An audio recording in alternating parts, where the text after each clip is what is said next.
पुण्यात पुढच्या बातमीकडे जळगाव धरणगाव इथं भंगार गोडाऊनला भीषण आग लागली। शॉर्ट सर्किटमुळे आग लागल्याची प्राथमिक माहिती आहे। आगीचे लोण उसळल्याने परिसरात सध्या भीतीचं वातावरण पसरले।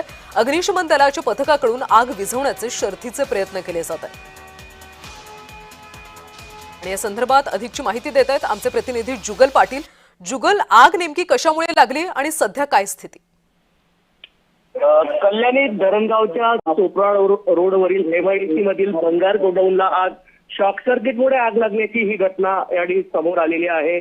आकाशात धुराचे लोड व आगीचे लोड उसळल्याने संपूर्ण परिसरात भीतीचे वातावरण या ठिकाणी निर्माण झालेले आहे। धरणगाव, अमळनेर, एरोंडोल येथील अग्निशामक बंबाच्या सहाय्याने ही आग आता आटोक्यात येण्याचं काम सुरू आहे। अग्निशमन दलाच्या पथकाकडून आग विझवण्याचे शर्थीचे प्रयत्न सुरू आहे। शॉर्ट सर्किटमुळे ही आग लागली असून या संपूर्ण परिसरामध्ये मात्र आता भीतीचे वातावरण निर्माण झालं आहे। अग्निशमन बंबाच्या सहाय्याने ही आग आटोक्यात आणण्याचा प्रयत्न सुरू आहे। मात्र आग लागल्यामुळे संपूर्ण परिसरात या ठिकाणी भीतीचं वातावरण निर्माण झालेलं आहे। जुगल, जीवितहानी वित्तहानीबाबत काही माहिती समोर आली आहे का?